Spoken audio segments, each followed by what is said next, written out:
சாவச்சேரி மருத்துவமனையில் வேலை செய்கிற மருத்துவர்கள் பணி புறக்கணிப்பு போராட்டத்தில் ஈடுபட்டிருக்கணும். இப்போ கடந்த 2 நாட்களாக வேலை செய்யல. மருத்துவமனையின் நடவடிக்கைகள் எல்லாமே முடங்கி போயிருக்குது.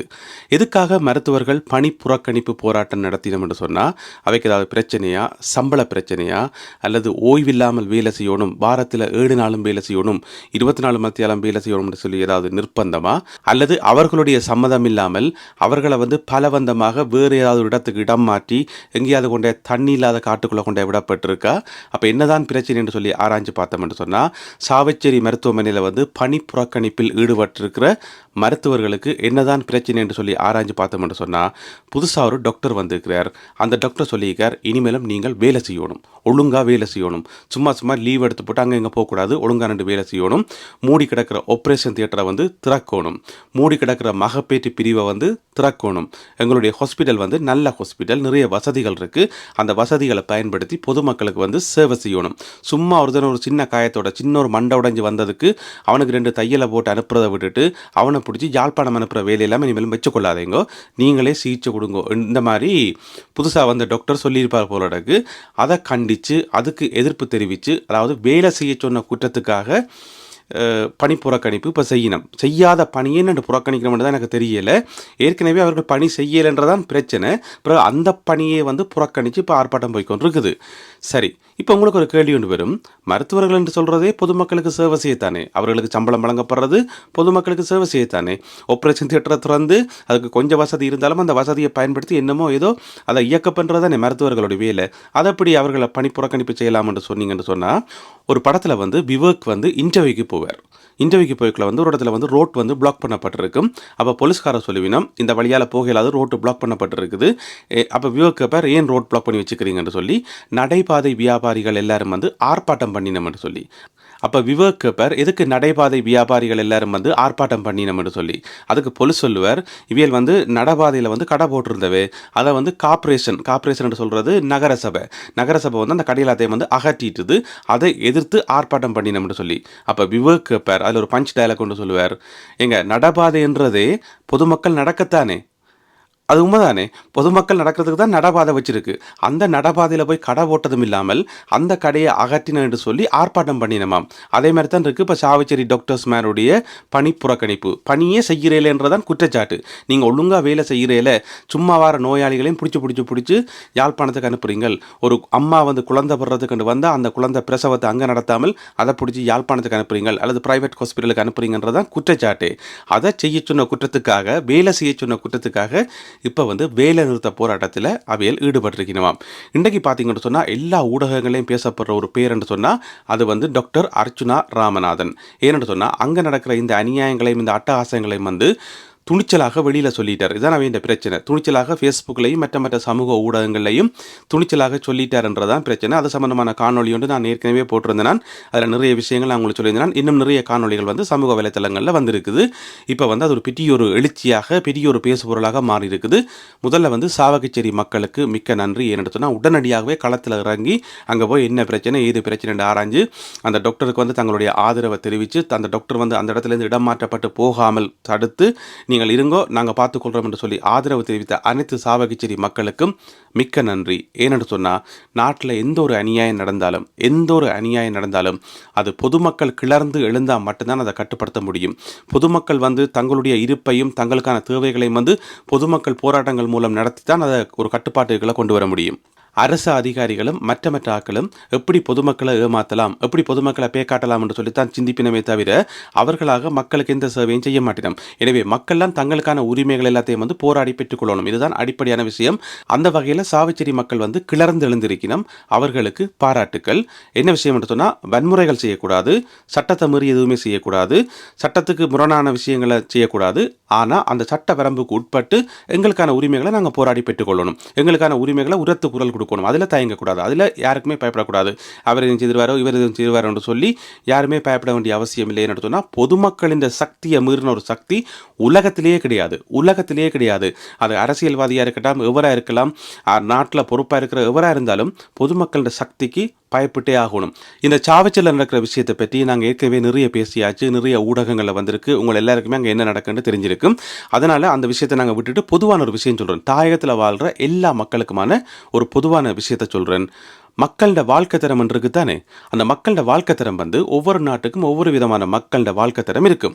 இப்போ அமெரிக்கனுக்கு ஒரு வாழ்க்கை தரம், இங்கிலாந்துக்காரருக்கு ஒரு வாழ்க்கை தரம், சிங்கப்பூரில் ஒரு வகையான வாழ்க்கை தரம், எங்களுடைய இலங்கையில் இன்னும் ஒரு வகையான வாழ்க்கை தரம் இருக்குது.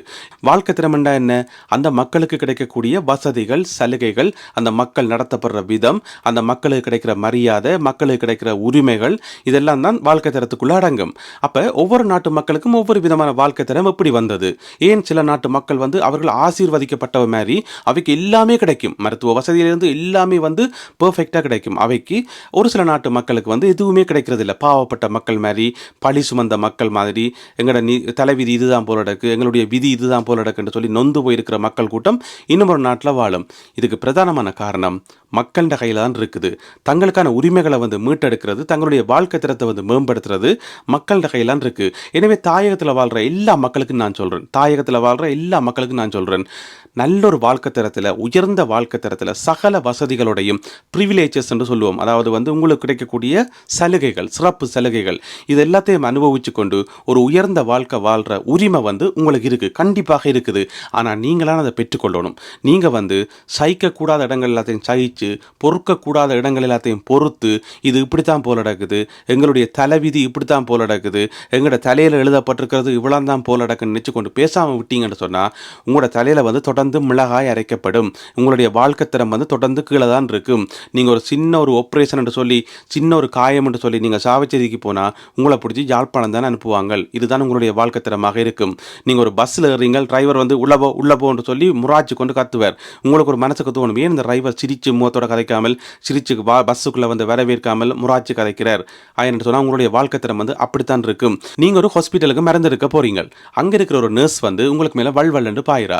அப்போ நீங்கள் நினைக்கிறீங்க, ஏன் இவா கோவமாக கதைக்கிறா, ஏன் இவா அப்படி மரியாதை எல்லாம் கதைக்கிறா, ஒருவேளை நமக்கு இங்கே இவ்வளோதான் மரியாதை போல நடக்கு, எங்களுக்கு இவ்வளோதான் அளந்தது போல நடக்குன்னு நினைக்கக்கூடாது. அதை அதுலேருந்து வெளியில் வரணும்.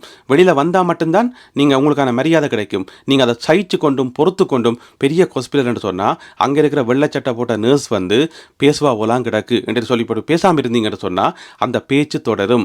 அந்த ஒரு மரியாதை இன்மை வந்து தொடரத்தான் செய்யும். நீங்கள் ஒரு அரசாங்க அலுவலகத்துக்கு போகிறீங்க, ஒரு அலுவலா, அங்கே உங்களை நிற்க வச்சு போட்டு அங்கே இருக்கிற 2 அரசு அதிகாரிகள் வந்து வாட்ஸ்அப்பை பார்த்துக்கொண்டு இங்கே பாருங்க, இதை இங்கே பாருங்கன்னு சொல்லி காய்ச்சி கொண்டு இருக்கிறேன் தங்கட வாட்டில், நீங்கள் எப்படி பார்த்துக்கொண்டு நிற்கிறீங்க, அது தொடரும். நீங்கள் வாயை மூடிக்கொண்டு பேசாமல் இருந்தீங்கன்னு சொன்னால் அது தொடரும். அதை சொல்கிறது ப்ரிவிலேஜஸ் என்று சொல்லி, அதாவது வந்து உங்களுக்கு ஒரு மரியாதை இருக்குது, உங்களுக்கு மக்களுக்கான சேவை செய்கிறது தான் முக்கியமானது. ஒரு பொதுமகன் வந்து அரசு அதிகாரிகளுக்கு வேலை வந்து பொதுமக்களுக்கு வந்து சேவை செய்கிறது, அது எல்லாத்தையும் விட்டு போட்டு தங்கட வேலையை பார்த்து மரியாதை இல்லாமல் நடத்தினா பொதுமக்களாகிய நீங்கள் வந்து அமைதியாக சகிச்சு கொண்டு இதுதான் தலைவிதி என்று சொல்லி போட்டு பேசாமல் இருந்தீங்கன்னு சொன்னால் இது மாதிரியான சமூக அடக்குமுறைகள், இது மாதிரியான வாழ்க்கை தரம் வந்து கீழே தான் இருக்கும். எனவே இந்த மாதிரி விஷயங்களை பார்த்து கொடுத்தீங்க பொறுத்து கொண்டிருக்காமல் நீங்கள் வெளியில் வரணும், உங்களுடைய குரலை வந்து வெளியில் சொல்லணும். முன்னொரு காலத்தில் வந்து இந்த ரேடியோவில் ஒரு விளம்பரம் போடுவாங்க. சின்ன வயசில் இந்த விளம்பரத்தை கேட்டு எனக்கு கண்டா சும்மா பத்தி கொண்டு வரும். என்ன விளம்பரம் என்று சொன்னால், ஏற்றுமதி தரம் மிக்க பொருள் என்று சொல்லி ஒரு விளம்பரம் போடுவினோம், எந்த பொருளாக இருந்தாலும். எனக்கு சின்ன வயசுலேருந்து ஒரு யோசனை, அது என்ன ஏற்றுமதி தரம் மிக்க பொருள், ஏற்றுமதி தரம் என்ற ஒரு தரம் இருக்குன்னு சொன்னால் என்ன அர்த்தம்? இலங்கையில் உற்பத்தி ஆகிற ஒரு பொருள் வந்து ஏற்றுமதி தரம் என்று சொன்னால் அது வெளிநாட்டுக்கு போய்க்குள்ள வந்து தரமான தான் போகும், தரமான முறையில் தரமான பொருட்கள் வெளிநாட்டுக்கு போகும். அதில் மிஞ்சிற கழிவுகள் தான் வந்து உள்ளூர் மக்களுக்கு கிடைக்கும். அதாவது இப்போ தேயிலை எடுத்தோம்னு சொன்னால் இலங்கையில் விளைகிற தேயிலை எல்லாம் வந்து நல்ல குவாலிட்டியான நல்ல ஒரிஜினல் தேயிலை எல்லாம் வந்து வெளிநாட்டு மக்களுக்கு தானே சொந்தமாம். இங்கே இங்கிலாந்துலையும் அமெரிக்காலையும் பிரான்ஸ்லையும் இருந்தோண்டு இங்கே இருக்கிற மக்கள் எல்லாம் அதை குடிப்பினமாம். ஊரில் இருக்கிற மக்கள் வந்து அந்த கழிவை தான் குடிப்பினமாம். என்ன தலையெழுத்தா, என்ன தலைவிதியா? யோசிச்சு பார்த்தோம்னு சொன்னால் இதுதான் அந்த ஏற்றுமதி தரம். ரேடியோலேயே, அரசாங்க ரேடியோலேயே விளம்பரம் போகிறாங்க, வெக்கம் துக்கம் மானம் ரோசம் எதுவுமே இல்லாமல் பொதுமக்களுக்கு இதை சொல்கிறாங்களா? அதே விளம்பரங்கள் இந்த காலத்திலையும் போடுறாங்களா இல்லையான்னு எனக்கு தெரியாது. நான் இலங்கையில் வர ரேடியோக்கள் கேட்குறேன், ஒருவேளை இன்றைக்கும் அப்படி போட்டால் அதை விட வெக்கக்கேடு எதுவுமே இல்லை. ஏற்றுமதி தரமிக்க ஒரு பொருள் அப்படி என்று சொன்னால் அப்போ லோக்கல் தரமிக்க பொருள் என்ன, உள்ளூர் மக்களுக்கு நீங்கள் கொடுக்குற தரம் என்ன? அப்போ நீங்களே பிரிக்கிறீங்கள், இலங்கையில் இருக்கிற மக்களுக்கு இதுதான் தரம், வெளிநாட்டு மக்களுக்கு அதுதான் தரம் என்று சொல்லி. வெளிநாட்டு தரம் எல்லாம் உயர்ந்த தரம், உள்ளூர் தரம் எல்லாம் வந்து தாழ்ந்த தரம் என்று சொல்லி அரசாங்கமே பிரிக்குதா என்ற ஒரு ஒரு கேள்வி ஒன்று எழுது. இதுதான் மக்களே உங்களுடைய வாழ்க்கை தரம். நீங்க சகிச்சு கொண்டும் பொறுத்து கொண்டும் எல்லாத்தையும் அட்ஜஸ்ட் பண்ணி கொண்டும் இருந்தீங்கன்னு சொன்னா காலம் முழுக்க இப்படியே தான் இருக்கணும். உங்களுக்கு எந்த விதமான சிறப்பு சலுகையும் கிடைக்காது. உங்களை ஒரு டாக்டர் பார்த்து புன்னகை பூத்த முகத்தோட சிரிச்ச முகத்தோட உங்களை வரவேற்க மாட்டார். உங்களுக்கு ஒரு மருத்துவமனையில் உங்களுக்கு ஒரு மரியாதை கிடைக்காது. ஒரு அரசாங்க அலுவலகத்தில் உங்களுக்கு ஒரு மரியாதை கிடைக்காது. நீங்க ஏறுற பஸ்ஸில் உங்களுக்கு எந்த விதமான மரியாதையும் கிடைக்காது. இப்படித்தான் நீங்க தொடர்ந்து நடத்தப்படுவீங்க. நீங்க அமைதியா இருந்தீங்கன்னு சொன்னா தயவு செய்து புரிஞ்சு கொள்ளுங்க. எல்லா விதமான உலகத்தில் இருக்கிற மற்ற மக்களுக்கு இருக்கக்கூடிய சகல உரிமைகளும் சகல ப்ரிவிலேஜஸும், எனக்கு தமிழில் சொல்ல தெரியல, சிறப்பு சலுகைகளும் உங்களுக்கு இருக்கு. எல்லா விதமான சலுகைகளும் உங்களுக்கு இருக்குது. அதை நீங்கள்லாம் போராடி பெற்றுக்கொள்ளணும். நீங்கள் சகிச்சு கொண்டும் பொறுத்து கொண்டும் இருக்கக்கூடாது. எனக்கு என்ன விருப்பம் என்று சொன்னால், தாயகத்தில் இருக்கிற சகல மக்களும் சகல உரிமைகளோடையும் சகல சிறப்பு சலுகைகளோடையும் மகிழ்ச்சியோட உயர்ந்த மரியாதையோட ஒரு உயர்ந்த வாழ்க்கையோடு வாழணும். அவ்வளோதான்.